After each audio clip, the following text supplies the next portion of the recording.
आप सभी का स्वागत है हमारे YouTube चैनल जीवन दीपिका क्लासेज में। आज हम लोग पढ़ेंगे कक्षा 10th क्लास के जो फाइनल परीक्षा 2026 में पूछे जाने वाला जो पृष्ठीय क्षेत्रफल और आयतन से जितने भी क्वेश्चन आएंगे 1 नंबर या और इसके साथ साथ 5 नंबर में भी क्वेश्चन पूछता है।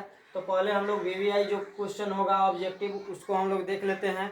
उसके बाद हम लोग 5 नंबर में जो पूछा जाता है उस क्वेश्चन को भी हम सॉल्व कराएंगे। इससे बाहर एक भी सवाल आपका आयतन का नहीं पूछेगा जो हम बता रहे हैं, बस वही सवाल को रिपीट करता है, बार बार क्वेश्चन पूछता है।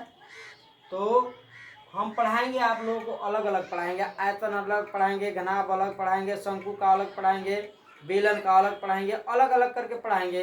एक जगह हम मिक्स करके मिक्सचर मसाला बना करके नहीं पढ़ाएंगे, क्योंकि बहुत से कमज़ोर बच्चे हैं जिनको समझ में ही नहीं आता है गोला क्या होता है, सर्किल क्या होता है यानी वृत्त क्या होता है, घन क्या होता है, घनाभ क्या होता है, बेलन क्या है, शंकु क्या है, उस सबका फॉर्मूला उसको एक ही जैसा लगता है। इसलिए हम अलग अलग पढ़ाएंगे आपको। जो आयतन से जो भी क्वेश्चन पूछा जाता है इससे बाहर नहीं आएगा। तो चलिए आप लोग क्वेश्चन को सॉल्व करने के लिए भी तैयार रहिएगा। और उसके साथ साथ पहले यदि आप लोग फार्मूला भी नहीं लिखे होंगे, फार्मूला भी आपको याद नहीं होगा, तो पहले हम फार्मूला लिखेंगे। क्योंकि इसका सारा प्रश्न जो भी है 1 नंबरिया से ले 2 नंबर से लेकर के ऑब्जेक्टिव से लेकर के 5 नंबर तक के क्वेश्चन में बिना फार्मूला के यह क्वेश्चन सोल्व नहीं होगा, किसी भी कीमत पर नहीं होगा। आप कितना हो तेज स्टूडेंट क्यों ना हो, लेकिन आपसे नहीं होगा। और इसका सूत्र याद कर लीजिएगा, तो कमजोर से कमजोर भी बच्चा आसानी से इसको बना लेगा। यहाँ से लगभग क्वेश्चन आपको 8 नंबर तक देखने को मिल जाता है। 1 नंबर 2 नंबर और 5 नंबर मिलाकर के लगभग 8 से 10 नंबर क्वेश्चन आपको देखने को मिलता है। तो चलिए हम लोग शुरू करते हैं। और सबसे पहले हम लोग फॉर्मूला को लिखते हैं। पढ़ेंगे हम लोग, आज पढ़ेंगे गोला के बारे में, अर्धगोला, गोला और अर्धगोला के बारे में हम लोग पढ़ेंगे। चलिए हम फार्मूला को लिखते हैं। गोले का आयतन बराबर गोले का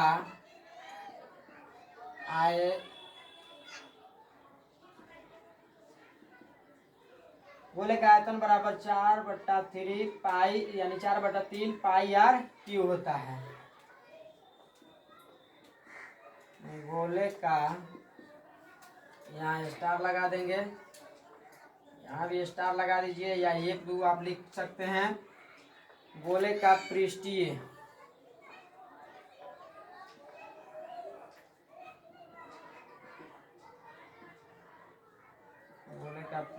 क्षेत्रफल बराबर 4 पाई आर स्क्वायर होता है। उसके बाद अर्धगोले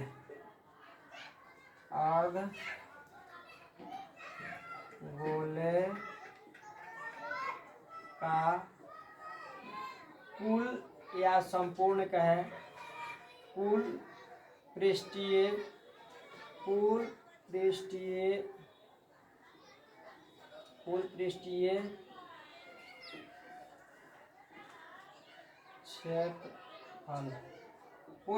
क्षेत्रफल बराबर लिखेंगे अर्धगोले का 2/3 पाई आर क्यू होता है।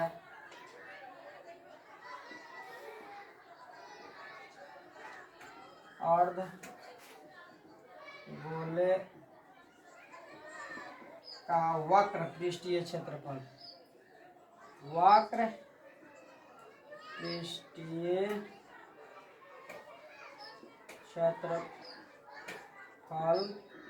बराबर होता है 2 पाई आर स्क्वायर। इतना हम फार्मूला याद रखेंगे, हमारा गोला से एक भी क्वेश्चन बाहर नहीं जाएगा। तो आइए अब हम देखते हैं कि क्वेश्चन कैसे पूछता है। इस फार्मूला को आप लोग याद ही कर लीजिएगा, 100% आपका 10 नंबर नहीं छूटेगा। हम 10 दिन में कोशिश कर रहे हैं कि आप लोगों का संपूर्ण 100 में 100 मैथ में आएगा, आप लोगों का 100 में 100 नंबर आएगा आप लोगों का मैथ में। इसलिए हम सब पूरा कोशिश करने रहे हैं। यदि आप लोग कहीं भी मैथ नहीं पढ़े होइएगा तो हम सबसे पहले फार्मूला उसका लिखा करके ही क्वेश्चन को बताएंगे। चलिए इसमें 1 नंबर यह कैसे पूछता है और 2 नंबर का क्वेश्चन कैसे पूछता है, अभी हम इसको तुरंत क्वेश्चन को बनाते हैं, इसको हम मिटा देते हैं।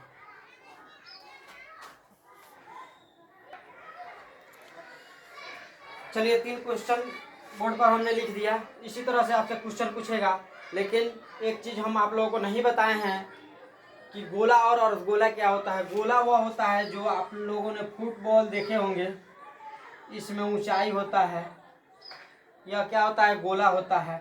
और अर्धगोला क्या होता है, देखिए इसी में इसका आधा भाग अर्धगोला कहलाता है, इसका आधा भाग अर्धगोला कहलाता है। तो आधा भाग अर्धगोला ऐसे बनाते हैं हम लोग, अर्धगोला यह कहलाता है। ठीक, तो समझ गए गोला और अर्धगोला। और वृत्त पढ़ाएंगे तो बताइए, कहिएगा कि वृत्त के जैसा है। वृत्त रोटी की तरह होता है। वृत्त जब पढ़ाएंगे तो वह रोटी की तरह होता है। सीडी के कैसेट आप लोगों ने देखा होगा, उस तरह से होता है। तो चलिए हम क्वेश्चन का आंसर देते हैं कि हमसे क्या पूछा है। पूछा क्या है, चलिए आइए हम लोग आते हैं क्वेश्चन की ओर। आर त्रिज्या वाले गोले का आयतन क्या होता है। हम बोले ना, फार्मूला नहीं याद होगा तो नहीं बनेगा। आर त्रिज्या वाले गोले का आयतन क्या होता है। गोले का आयतन क्या होता है, आंसर में लिखेंगे 4/3 पाई आर क्यू होता है। तो क्या यह आंसर सही हो जाएगा, नहीं। इसी तरह से आंसर आपको 1 नंबर में ही दे देगा और 2 नंबर में आपको यहाँ दे देगा 4/3 पाई आर क्यू। और यहाँ मानते हैं कि एक और ऑप्शन आपको दे देगा 4/3 पाई आर दे देगा। तो इसमें आपका सही आंसर कौन सा होगा, इसमें आपका सही आंसर कौन होगा। यहाँ देखेंगे छोटा आर है कि बड़ा आर है। यहाँ बड़ा आर होगा तो इसमें आपका बड़ा आर वाला ही सही होगा, यह गलत हो जाएगा आपका। तो आपका आंसर हो जाएगा क्या, आंसर देख लीजिए 4/3 पाई आर स्क्वायर, यही आपका आंसर हो जाएगा। और छोटा आर रहेगा और पूछेगा त्रिज्या वाले आर त्रिज्या वाले गोले का आयतन क्या होगा, तो इसका सही आंसर होगा, इसका आपका सही आंसर क्या होगा आप बताएंगे 4/3 पाई आर क्यू, छोटा आर वाला इसका आंसर होगा। अब पूछा है आपसे अर्धगोले का संपूर्ण पृष्ठीय क्षेत्रफल क्या होगा, यानी कुल पूछा है आपसे कि अर्धगोले का कुल पृष्ठीय क्षेत्रफल क्या होगा। तो आंसर में लिखेंगे क्या,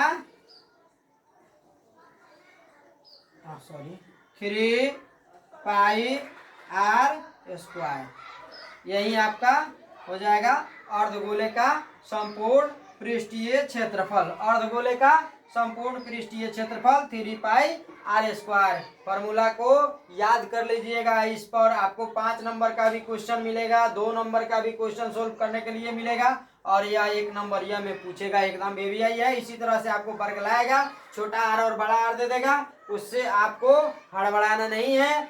अर्धवृत्त में भी अगर दे देता है बड़ा आर या छोटा आर, तो इसमें भी आपको ऑप्शन देगा, बड़ा आर का ऑप्शन देगा। तो जो इसमें बड़ा आर होगा उसी में ट्रिक लगाइएगा। जिस तरह से इस तरह है बड़ा आर है तो इसमें ऑप्शन देगा, हम दिए थे पहले से। और इसी तरह से आप बड़ा आर देख के लगाएंगे, जिसमें छोटा आर होगा छोटा आर के लिए पूछेगा, छोटा आर पर लगाएंगे। छोटा आर का मतलब त्रिज्या होता है, आप जानबे करते हैं। पाई का मान 22/7 होता है और पाई का मान 3.14 भी होता है। क्वेश्चन जब आपसे पूछेगा तो वहाँ क्वेश्चन के ऊपर ही लिखा रहता है कि आपको 22/7 यूज करना है या आपको 3.14 यूज करना है। तो चलिए हम लोग चौथे नंबर क्वेश्चन को देखते हैं।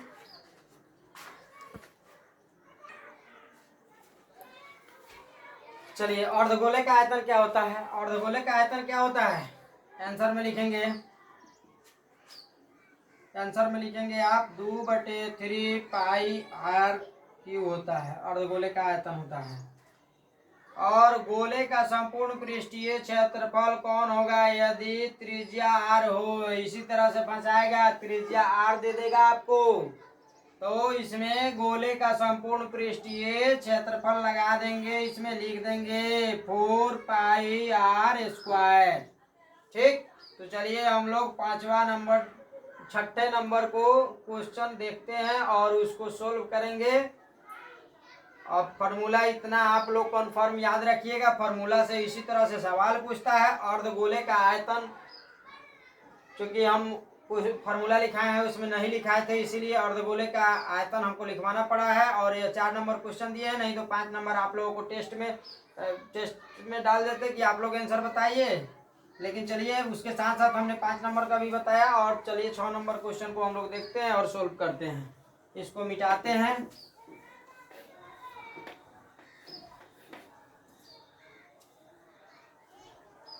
और 6 नंबर क्वेश्चन को हम लोग देखते हैं। 6 नंबर क्वेश्चन 6 नंबर क्वेश्चन दिया है, किसी गोले का वक्र पृष्ठीय क्षेत्रफल बराबर इतना दिया हुआ है। तो गोले का वक्र पृष्ठीय क्षेत्रफल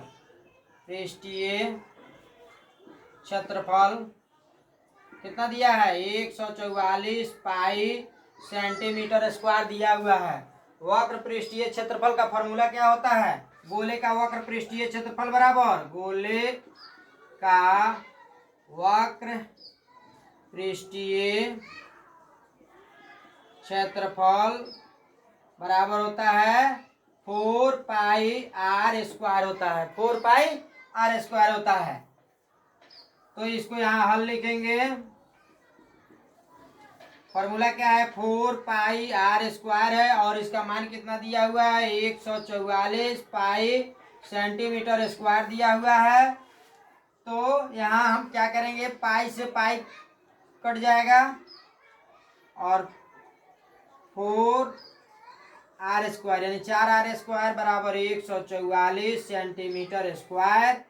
आर स्क्वायर बराबर हो जाएगा 144 सेंटीमीटर स्क्वायर।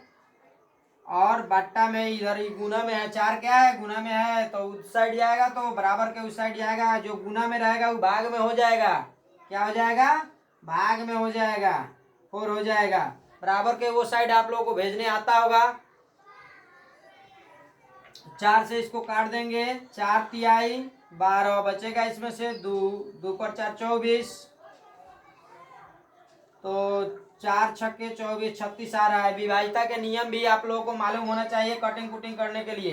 देखिए 4 से विभाजिता का नियम होता है, 4 से विभाजिता का नियम होता है क्या, कि किसी भी संख्या के अंत में 2 अंक अगर 4 से कट जाएगा तो 4 से विभाजिता का नियम होता है। 5 तक हम आप लोगों को बता देते हैं, 1 से तो आप लोग खुद जानते हैं। 2 से यदि किसी भी संख्या के अंत में सम संख्या होगा तो 2 से विभाजित हो जाएगा। और 3 से विभाजिता का नियम होता है, यदि किसी भी संख्या कितना हो, बड़ा संख्या हो, 3 हो, 4 हो, 7 हो, 8 हो, कितना हो भी हो, 8 7 15 15 4 19 19 3 कितना होता है, 22 होता है। या 3 के पहाड़ा में है, नहीं कटेगा। और 3 6 3 4 होगा, 4 3 7 6 13 13 3 16, ये भी नहीं कटेगा। और कटेगा तो कटेगा कैसे, देखिए 6 3 9 3 12 हो रहा है ना, कितना बड़ा अंक रहेगा, जो 3 के पहाड़ा से विभाजित हो जाएगा, 3 के पहाड़ा में होगा तो वह परिपूर्ण रूप से कट जाएगा। और 4 के विभाजिता का नियम होता है कि यदि किसी भी संख्या के अंत में 2 अंक यदि पीछे से कट रहा है, उधर उस साइड से, दाहिने साइड से, तो क्या होता है, वह 4 से विभाजित हो जाता है। कितना हो संख्या क्यों नहीं हो, 3 4 6 8 और यहाँ 8 रहेगा, तो यह निश्चित रूप से 4 से क्या होगा, विभाज्य हो जाएगा। और ये 3 से विभाज्य हो जाएगा और ये 2 से विभाज्य हो जाएगा। यदि किसी संख्या के अंत में सम संख्या रहेगा तो क्या हो जाएगा, 2 से विभाज्य हो जाएगा। और 4 से विभाज्य हो जाएगा, इसके या 4 से विभाज्य होगा। और 5 से विभाज्यता का नियम होता है कि यदि किसी भी संख्या के अंत में 5 होगा, वह 5 से विभाजित हो जाएगा। ठीक, समझ गए। तो चलिए हम शुरू करते हैं। विभाजिता का नियम भी आप लोगों को एक वीडियो बना करके उसमें पढ़ा देंगे। तो चलिए अब हम लोग नेक्स्ट क्वेश्चन 7 नंबर क्वेश्चन को हम लोग देखते हैं। विभाजिता के नियम भी जरूरी है, इसलिए कि वह आज से लेकर के आपको किसी भी कंपटीशन का आप एग्जाम दे रहे हैं उसमें निश्चित रूप से आपको काम करेगा। तो विभाजिता के नियम भी हमें आप लोगों को पढ़ा देंगे। चलिए हम देखते हैं 7वां नंबर क्वेश्चन को।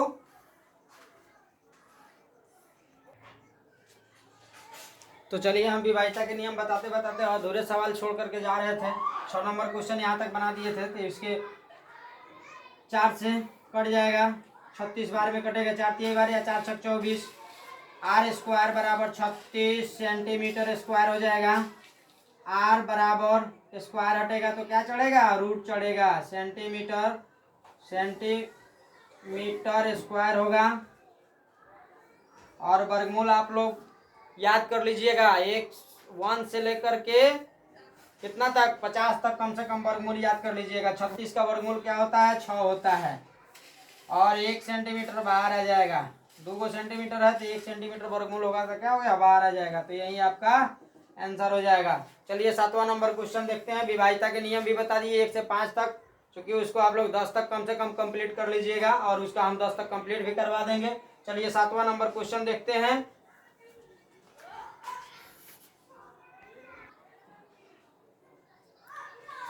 चलिए 7वां नंबर क्वेश्चन है यहाँ, यदि किसी गोले की त्रिज्या दुगुनी हो जाए तो इसका आयतन कितना होगा। यदि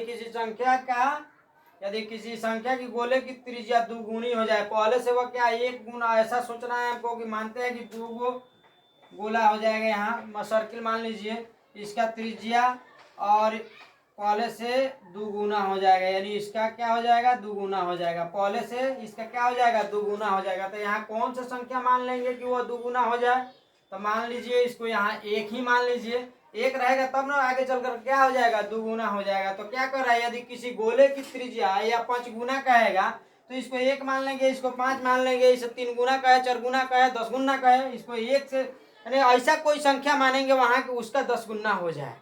जैसे यहाँ 30 मानेंगे तो यहाँ क्या मानना पड़ेगा, हमको 300 मानना पड़ेगा, तब ना 10 गुना होगा। या दुगुना मानना होगा तो यहाँ 150 मानेंगे, तो यहाँ क्या मानेंगे, 300 मानेंगे, तब ना दुगुना होगा। तो हम लोग छोट अंक रखते हैं कि सोल्व करने में ठीक रहेगा। ठीक है, तो पहले आयतन क्या, 1 गुना से अब 2 गुना हो गया है। तो कह रहा है क्या, इसका आयतन निकालने के लिए, यानी किसी गोले का त्रिज्या, जो यहाँ से त्रिज्या होता है, ठीक, तो यह त्रिज्या पहले 1 गुनी थी, अब इसका त्रिज्या माने 2 गुना हो जाएगा, तो इसका आयतन क्या हो जाएगा, जब उसका त्रिज्या 2 गुना होगा तो उसका आयतन, आकार बढ़ेगा कि नहीं बढ़ेगा, तो कितना हो जाएगा।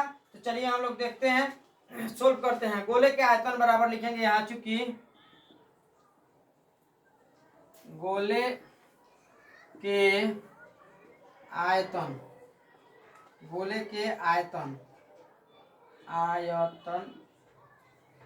बराबर होगा 4/3 पाई आर स्क्वायर।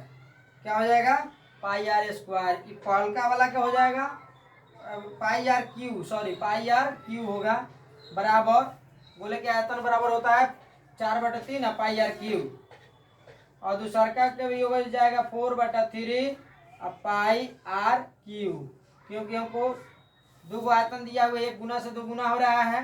तो यहाँ क्या करेंगे, 4/3 पाई आर, त्रिज्या कितना दिया हुआ है, पहले का R1 माने हमने, और दूसरा का त्रिज्या हो गया क्या, तो पहले का त्रिज्या R, तो इसका क्या करेंगे हम, 1 का क्यू करेंगे, बराबर 4/3 पाई, कितना है, 2 है, इसका क्या करेंगे, क्यू करेंगे। 4/3 इधर भी है और 4/3 इधर भी है, कट जाएगा। और 22 पाई इधर भी है, पाई इधर भी है, बराबर के साइड, तो दोनों क्या हो जाएगा, कट जाएगा, बचेगा इधर। 1 का क्यूब कीजिएगा, कितना होगा, 1 ही होगा, बराबर कितना हो जाएगा, 2 का क्यूब कीजिएगा, 2 गुने 2 गुने 2, 2 दूना 4, 4 दूना 8, यही आपका 1 और 8, यही आपका आंसर हो जाएगा। चलिए क्वेश्चन नंबर 8 की ओर हम लोग चलते हैं। 8 नंबर क्वेश्चन को देखते हैं कि इसका आयतन क्या हो जाएगा। पहलका वाला का आयतन 1 रहेगा, बाद में दूसरा का,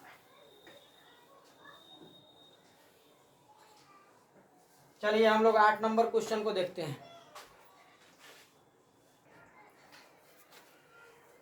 चलिए 7वां नंबर क्वेश्चन को देखिए। यदि किसी गोले की त्रिज्या 3 गुनी हो जाए तो इसका आयतन क्या होगा। यदि संख्या आयतन त्रिज्या उसका 3 गुनी हो जाता है किसी गोले का, इसका त्रिज्या और इसका त्रिज्या, पहले से इसका त्रिज्या क्या मानेंगे कि इसका 3 गुना हो जाए। वही बोले आपको, इसके पिछले वाला क्वेश्चन में भी सेम यही क्वेश्चन था। इसको 3 मानेंगे तो इसका 3 गुना 3 तिहाई, 9 9 ऐसे करके बढ़ते जाएगा। जैसे इसको 100 मानेंगे तो इसको 300 मानना होगा, इसको 1 मानेंगे तो यह क्या हो जाएगा, तब ना 3 गुना हो जाएगा। ये इसका त्रिज्या 1 होगा तब ना इसका 3 गुना हो जाएगा। तो इसका आयतन कितना हो जाएगा, यानी आकार या कितना का गुना बड़ा हो जाएगा। ये गुना है तो इसके बाद जब 3 गुना होगा तो कितना बड़ा आकार हो जाएगा इसका। तो आइए हम लोग आयतन, गोले के आयतन बराबर, चूंकि गोले का गोले का आयतन बराबर फॉर्मूला होता है 4/3 पाई आर क्यूब। गोले का आयतन बराबर होता है, दोनों का आयतन निकालना है, पहले का 1 माने दूसरा का, तब ना उसका 3 गुना आर हो जाएगा, 3 गुना त्रिज्या हो जाएगा। पहले 1 गुना रहेगा तब ना उसका 3 गुना हो जाएगा। 100 मानेंगे तो इसको 300 मानेंगे। तो छोटा यूनिट मानते हैं, हमको सोल्व करने में ठीक रहता है। तो आयतन बराबर 4/3 पाई आर क्यूब बराबर 4/3 पाई आर क्यूब। यहाँ हल लिखेंगे आप, 4/3 पाई आर के मान 1 माने 1 का क्यूब करेंगे, यहाँ सॉरी 1 का क्यूब करेंगे बराबर 4/3 पाई, और यहाँ आर का क्यूब करेंगे। आर यानी कितना है, 3 गुना, 3 का क्यूब करेंगे। यहाँ 4/3 से 4/3 कट जाएगा, 22/7 बोल रहे हैं सॉरी, पाई से पाई कट जाएगा, और इसका 1 का क्यूब करेंगे तो 1 ही होगा, और इसका क्यूब करेंगे 3 गुने 3 कर लेंगे तो कितना हो जाएगा 27। पहले से कितना था, 1 गुना था, अब कितना कै गुना हो जाएगा, 27 गुना हो जाएगा। यही आपका आंसर हो गया। चलिए अब आप लोगों को लिए 8वां नंबर क्वेश्चन देते हैं, आप लोग बनाइएगा, इसी आधार पर होगा, और बाकी का क्वेश्चन हम लोग कल सोल्व कर लेंगे। उसमें कुछ 2 नंबर वाला भी होगा, जो आज चल रहा है 2 नंबर वाला, और कल भी 2 नंबर या क्वेश्चन उसमें होगा, और उसके बाद 5 नंबर वाले क्वेश्चन को सोल्व कराएंगे। 2 वीडियो में आपका क्लास खत्म हो जाएगा, क्योंकि बड़ा वीडियो हो रहा है। तो चलिए 8 नंबर क्वेश्चन आप लोगों के लिए है, आप लोग 8 नंबर क्वेश्चन को बना करके ले आइएगा, और कल हमारे कमेंट बॉक्स में आंसर भी दीजिएगा। तो चलिए तब तक के लिए thank you, best of luck. यदि वीडियो अच्छा लगेगा तो हमारे चैनल को सब्सक्राइब कीजिएगा और बेल आइकन को दबा दीजिएगा। ऐसे ऐसे वीडियो प्रतिदिन आपको देखने के लिए मिलेगा। यदि 10वीं क्लास के स्टूडेंट हैं तो प्रतिदिन हमारे साथ बने रहिए। 1 नंबरिया, 5 नंबरिया और 2 नंबरिया सारे क्वेश्चन को हम प्रत्येक चैप्टर का सोल्व कराएंगे। जो बच्चा कहीं भी नहीं पढ़ा होगा वो भी एग्जाम में क्वालिफाई करेगा, अच्छे नंबर से क्वालिफाई करेगा। यानी 60 से ऊपर 80% के लगभग, अगर कहीं ट्यूशन नहीं पढ़ा है, किसी चीज़ का उसको जानकारी नहीं है, तो वो 80 नंबर कंप्लीट कर सकता है। यदि मेरे साथ जुड़ता है तो 17 फरवरी तक जो एग्ज़ाम है आप लोगों का, तो हमारा क्लास 14 फरवरी तक चलेगा, और 14 फरवरी तक आप लोगों का पूरा कंप्लीट करा देंगे। यानी लगभग 1 महीना 3 या 4 दिन बाकी है लगभग। तो आप लोग हमारे वीडियो में प्रत्येक दिन बने रहिए, और हमारे वीडियो को शेयर कीजिए उन कमज़ोर छात्रों के पास, जहां पहुंच जाए और वह हमारे वीडियो से उनके जो क्वेश्चन होगा उनका वो सोल्यूशन कर पाए। तो चलिए मिलेंगे अगली वीडियो में।